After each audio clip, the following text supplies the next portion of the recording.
The Cubs haven't had a left-handed hitter hit 40 home runs since Billy Williams. Is this the year?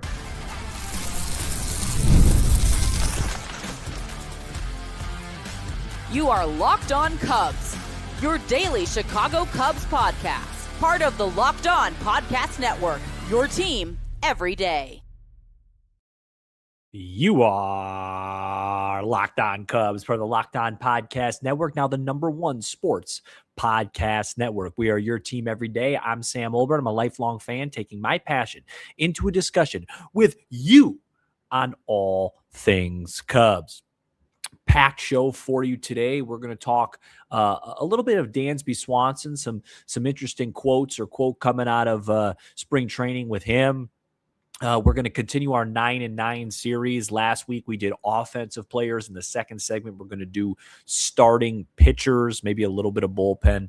But we're first going to lead the show with our season player preview with a guy that I think underrated, undervalued, and that's Michael Busch.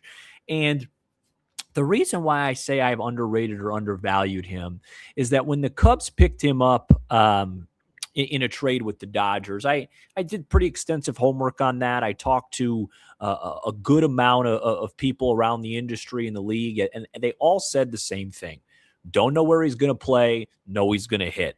Don't know where he's going to play. Know he's going to hit. And when he became a Cub and he started to acclimate himself to first base, that was kind of like the big positive for me in 24, which was how good he was defensively.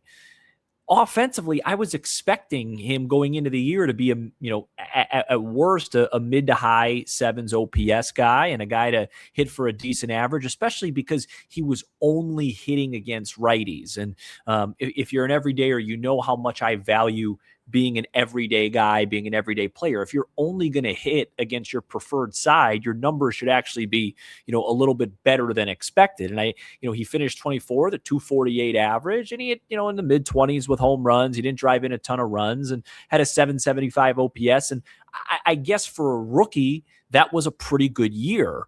For me and my expectations for him, that was sort of what I thought the floor was, what I kind of just expected it to be at worst. So I think it kind of came off like I wasn't giving Busch his credit. And then last year, it took me a while to really start to dive into his season and appreciate his season because there are some ebbs and flows. And again, he's not facing a lot of lefties. And, Busch every now and then will have an at bat like everybody else where it looks like he's guessing up there. But when you look at the totality of the numbers and you dig in to what he was able to accomplish, he had a phenomenal season. I mean, a phenomenal season. I mean, 34 plus home runs. When you go into the expected numbers, his expected slug was 548, which is far higher than he actually slugged. He had a really good season. OPS in the high eights, playing at a high level defensively at first base in a terrible ballpark to hit for lefties. I don't care what the advanced computers say. It wasn't a good ballpark to hit for lefties. Maybe it was good like 10 games out of the year. There were a lot of games where you couldn't hit the ball out of the park if you took your at bat from second base. Okay. And he had an excellent season, and then he followed it up by having an excellent postseason. And the advanced numbers back it up. I mean, the quality of contact, the hard hit rate, all the expected stats are really, really high. And I think it sets up for Michael Busch to have a banner year in 2025. It's year 3. He's 28 years old. He's in his prime. And, maybe he's the guy that takes that step from being very good to a star.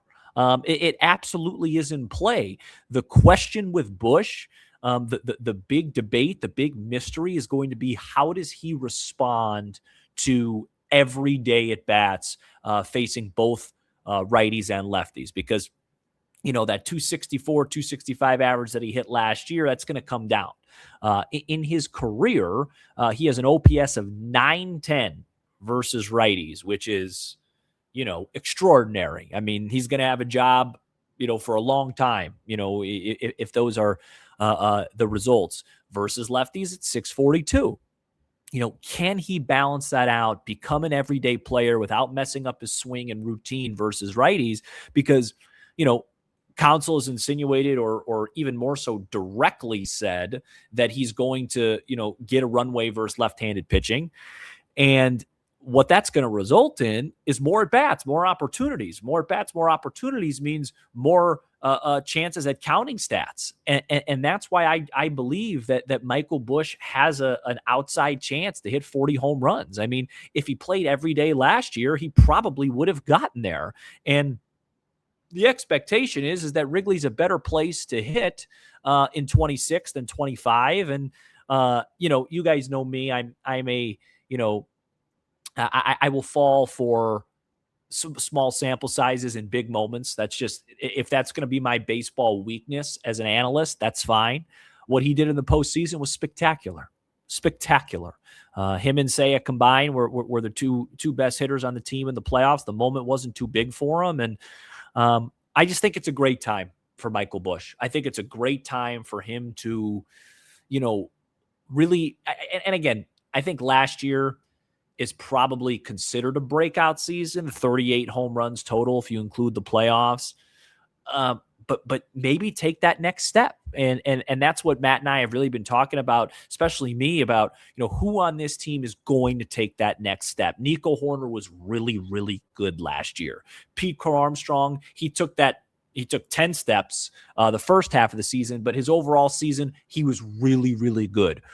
Is there somebody on this team, and does there have to be somebody on this team that goes from really, really good to that's one of the 10 best hitters in the sport? That's one of the best players in baseball.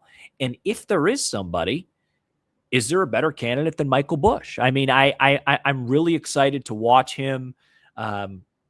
Seems like a great guy, easy guy to root for. I think the fans really like him. He got a great I know the fans really like him. He got a great ovation at CubsCon. And, that's what's so fun about this team this year is it's really 7 or 8 guys where you're kind of saying, is this guy going to break out? Is this guy going to take a step forward, 2 steps forward? We're going to talk about that later with Dansby Swanson. The beauty with Michael Busch is he doesn't even really need to take 2 or 3 steps forward. If he just takes one more step forward, he goes from 34 to 40 home runs, and he goes from being a specialist to absolutely mash righties to being able to just hang in there against lefties. Doesn't have to be crazy. Just have the OPS in the low 7s against lefties, and everything else will figure itself out. We'll see what happens, but I think I've been guilty of underappreciating Michael Busch, but in a good way, because my expectations are so high for him. I knew he was going to hit when the Cubs got him. It was a foregone conclusion. The surprise has been how easy he's acclimated to first base. But now I think it's fair, and this is a compliment to Busch, I think it's fair to raise the expectations, raise the bar a little bit, and see if he could become, an all-star, see if he could become a stalwart, a stud, well, he already is a stud, but a star. It's in the conversation. And out of all the players out there, he's really near the top of my list of guys I'm excited to watch and see how they progress and grow in 2026. There's going to have to be some guys that get outs on this team. The Cubs have a lot of them. We talk about 9 of them in a 9 and 9 segment with the pitchers coming up next. This episode is brought to you by Indeed. Workplace chaos, deadline stacking up, inbox overflowing, and the one position you have to fill still sitting open. When the pressure's on and you need the right hire, this is a job for sponsored jobs. Indeed sponsored jobs help you reach the people who actually fit what you're looking for: skills, experience, location. So you're not just hoping the right candidate stumbles across your post. And here's a stat that says it all. In the minute I've been talking to you, companies like yours made 27 hires on Indeed, according to Indeed data worldwide. So if you're hiring, spend less time searching and more time interviewing candidates who check all your boxes with Indeed sponsored sponsored jobs. Spend less time searching and more time actually interviewing candidates who check all your boxes. Less stress, less time, more results. When you need the right person to cut through the chaos, this is a job for Indeed sponsored jobs. And listeners of this show will get a $75 sponsor job credit to help get your job the premium status it deserves at Indeed.com/podcast. Just go to Indeed.com/podcast right now and support our show by saying you heard about Indeed on this podcast. Indeed.com/podcast. Terms and conditions apply. Need to hire? This is a job for Indeed sponsored jobs.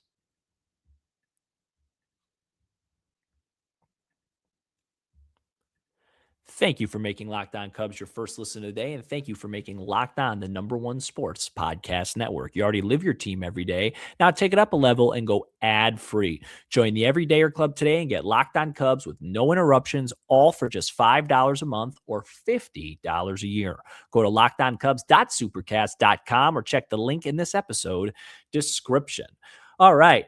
9-9 with our pitching series. Hope you guys enjoyed last week with our offense. This is just kind of an exercise that I do. I don't get into, super specific and the analytics and all that. Just kind of the expectation, maybe some ceiling, maybe some floor of some of these guys. I picked 9 of them.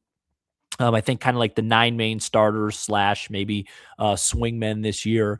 And we get started with Cade Horton. A breakout candidate last year. Shout out to Matt. I think Matt said on the bold prediction last year that he would become a really good starting pitcher in 2025. In my opinion, probably should have won the Rookie of the Year award. There's a great case to be made that if he's healthy against the Milwaukee Brewers, the Cubs win that series. My expectation for Cade is to, I don't expect to see second half Cade all year. ERA maybe in the low to mid 3s, but what I want to see from Cade, and I think the expectation is I'd like to see more whiffs, more strikeouts. I want to see him hunt strikeouts. I think last year, maybe because he was on an innings limit, he was really ultra aggressive early in the count, which was totally fine. And on certain days at Wrigley, that's gonna play. But with his stuff and his ceiling, obviously he was unbelievable last year. I'm not criticizing him, but his room to grow, I'd say, would be to get more whiffs, get more Ks. But would like to see, Cade in the low 3s, in the earned run average. That would be a logical step, I think, for his development there. Next, we got Matthew Boyd. I think everybody probably has Matthew Boyd as a potential take a step back candidate. He was unbelievable for like 3/4 of the year last year, was a top 5 Cy Young guy for 3/4 of the year last year. I think, this year, especially with him pitching in the WBC, just concerns about durability. If we can get, another 160, 170 out of Matthew Boyd, I think his work is good. I think he's figured it out. I think that ERA will start with a 3. I'm not sure where, on the spectrum of the 3. Could be low, could be high. Wouldn't be shocked if it was 3.95. Wouldn't be shocked if he had a repeat and it was like a 3.25 sort of year. But, I think when we talk about these Cubs pitchers, you'll notice a theme. Their starting pitchers are built a lot like their offense. There's a high floor. There's a lot of really solid pitchers in here. Is there anybody that's going to take that next step or be the Cade of last year and completely take over? I don't think Boyd's going to be that, but I still expect if Boyd's healthy, he does good, solid work, mid-rotation, reliable, starting work. JMO coming up next. I mean, JMO, just an outstanding finish to the season. Excellent postseason starts. He said it himself, 19 of 23 starts, 3 runs or less, really pitched well at Wrigley Field. When JMO struggles, he gives up the long ball. He had a couple bad starts. Honestly, I'd like to see JMO run it back and have the exact same year he had last year. The only thing I'd like to add is just a little bit more durability. See if he could complete the year without an IL stint, because I'm totally fine with the year JMO had last year, especially towards the end of the year. He was excellent in the postseason and whatnot. I don't think the Cubs need any more from him than that. Edward Cabrera. Here's your ceiling guy. Here's your, if you had a Pete Crow-Armstrong of the pitching staff, this would be it in terms of, this is a guy I wouldn't be surprised if August and September we were talking about Cy Young, but it wouldn't be a guy that I'd be surprised if in May we were talking about maybe a breather. You know what I mean? It can go a lot of ways with Cabrera. He's got some of the best pure stuff, not only on the staff, but in all of baseball. The guy throws a changeup at 94, 95 miles an hour. He could top out at 100. He could do it all. He's the type of guy that we were looking for to balance out this staff. What I'd like to see from him, the second half version of him last year, where he was one of the 5, 6, 7 best guys in the National League. ERA down in the low threes. I want to see him strike out a lot of guys, more than a guy per inning, because he has the stuff. Anything less than that is unacceptable with the stuff he has. He should be striking out more than a guy per inning easily. Staying healthy, which is a big theme for a lot of these starters. And, just being a guy where, you watch him pitch in the first inning and go, we're going to be all right. We're going to be all right today. They're not going to touch Cabrera. Be the guy with, the best stuff on the staff. That's what I expect out of Edward Cabrera. After this, of course, we've got Shota. I think the Shota stuff is a little bit overblown. In terms of, oh, he was so bad. Oh, he was terrible. Just get back to being Shota. You're going to give up the long ball. We all know that. He needs to get that fastball velocity back up into the 92, 93 range to keep guys honest. Mix in the whiffs, get the strikeouts. And obviously, last year the walks increased. Can he lower the walks and get back to being a really solid pitcher? You guys know where I'm going with this. Don't think he's going to be even close to as bad as he was to finish the 2025 campaign, but I also don't think you're going to see a guy that was as good as he was in 24, somewhere in the middle. Again, I sound like a broken record, but all these guys kind of fall into that same pool. Let's see Shota finish, make 25, 26 starts at a 3.42 clip, striking out more than a guy per inning. That would be more than good enough with the options on this staff. Moving over to Justin Steele, the big, I think story right now in spring training is how good he looks, and he feels great. When is he coming back? I'm not going to put numbers on it because I don't know when he's coming back. Every time Justin Steele has pitched in a Cub uniform, his career ERA is 3.30. Since the second half of 22, his ERA is basically under 3. He's one of the top pitchers in baseball when he pitches. I want him to take his time. And my goal and my expectation for Steele is, when you have a major surgery, there's going to be an adjustment period there. There just is. And so, let's say he comes back in mid to late May, whenever it is, I'm not really going to worry too much about him until the second half of the season. And then the second half of the season is when I would like to see Justin Steele really push forward and become arguably the best pitcher on this staff. Wouldn't be surprised if we're July and August and we're sitting here and saying, hey, if game one's tomorrow, Steele gets the ball. He's that good. It's just take your time. Let's see where he's at in the second half of the season. That's when I'm really going to judge him. And then I'll just pool these last couple together because I'm not doing a good job making time. Colin Ray, really simple. Everything that you were last year, if he's that this year, that's going to be excellent. That's just be the exact guy you were last year. He was excellent. That's more than enough than what the Chicago Cubs need. Javier Assad,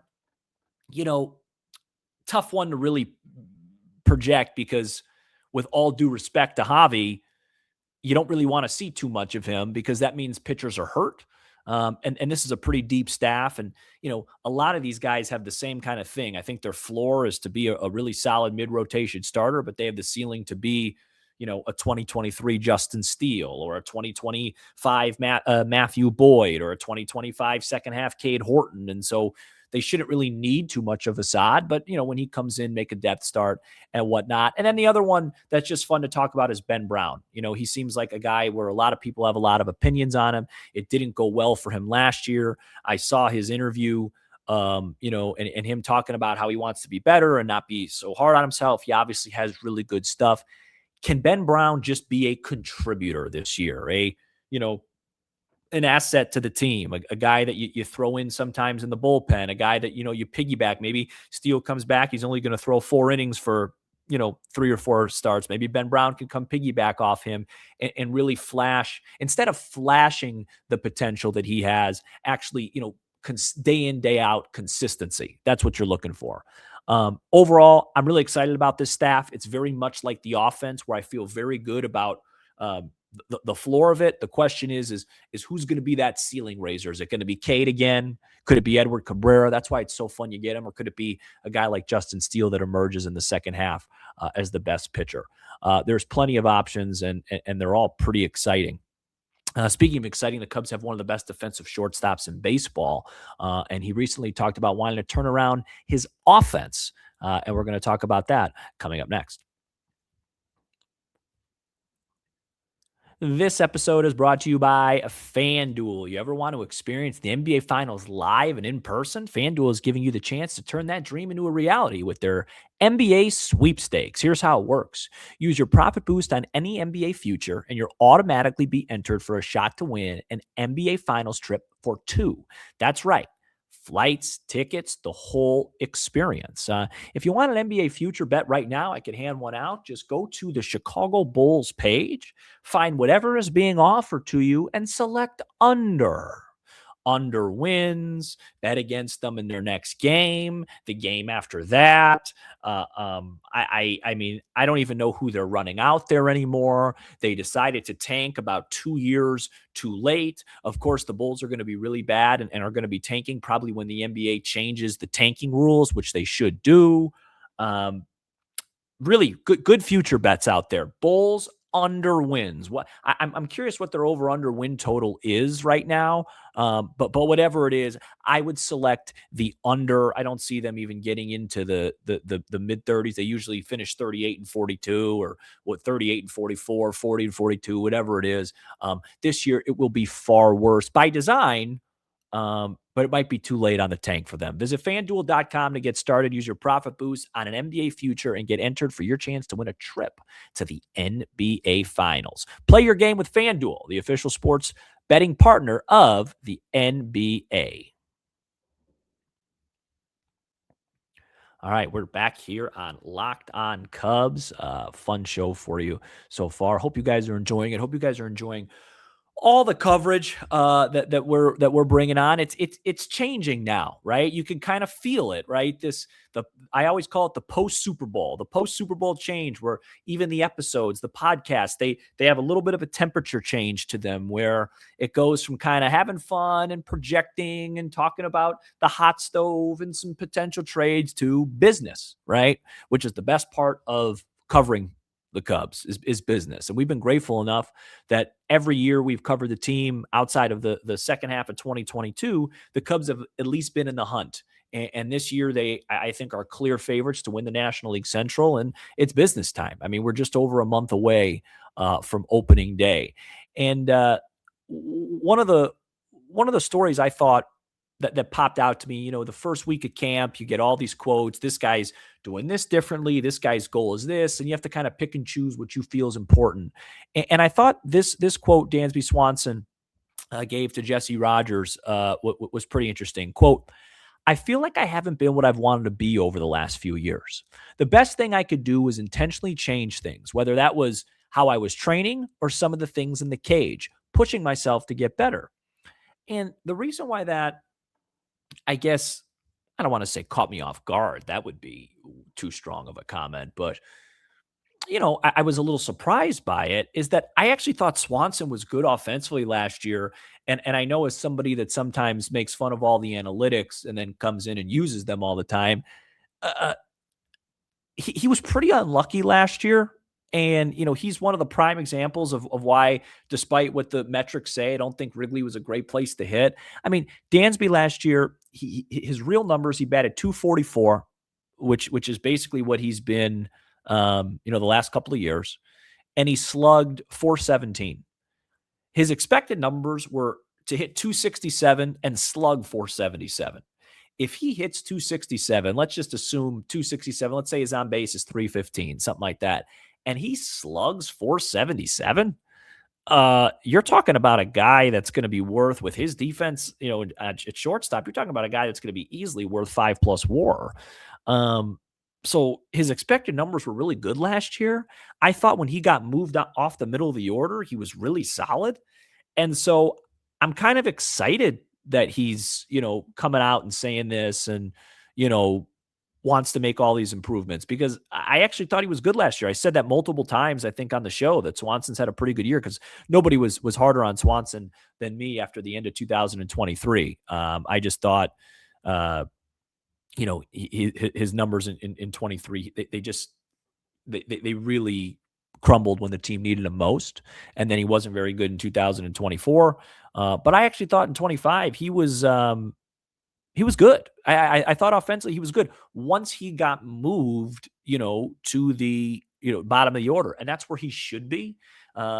Any team that has Dansby Swanson hitting 2, 3, 4, 5 consistently, I just don't think is a really serious offensive lineup, because, he is what he is. When he's hitting well, he's a very good fastball hitter. He's very susceptible to the changeup and some breaking stuff. He's not going to draw a ton of walks. He plays some of the best defense I've ever seen at the shortstop position. And when he's right, he provides a lot of pop. And last year, he hit 24 home runs. In 23, he hit 22. In 24, he only hit 16. The big thing that he didn't do well, when I'm just looking at it now, is his on base last year was only 300, which is a pretty low number.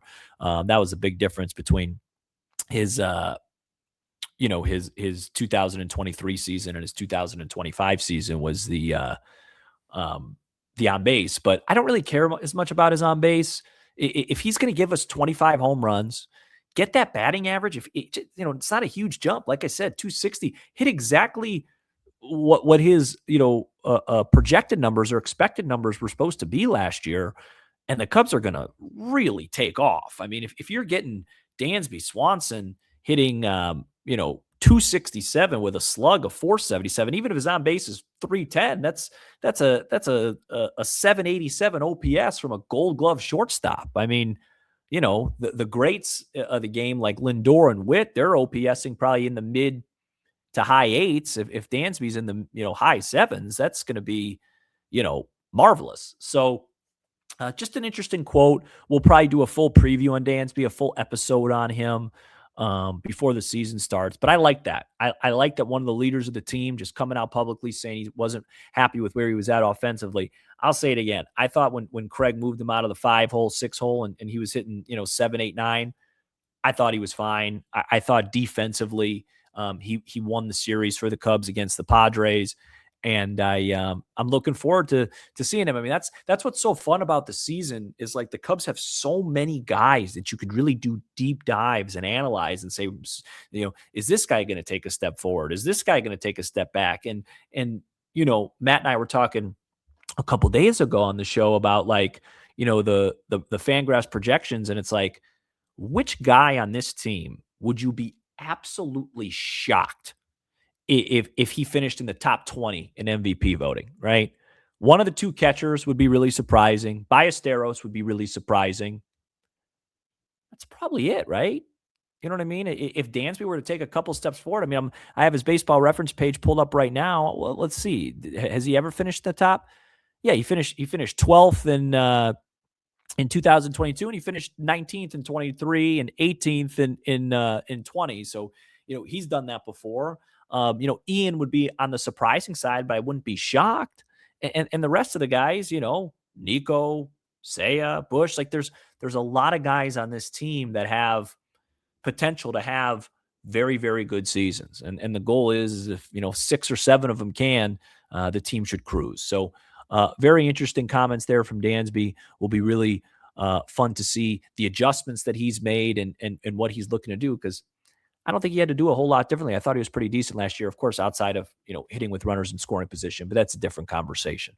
Thank you for making Locked On Cubs your first listen of the day. For those of you on video, we send you to the 24/7 National Locked On Podcast Network YouTube channel and on audio. Make sure your second listen is Locked On MLB.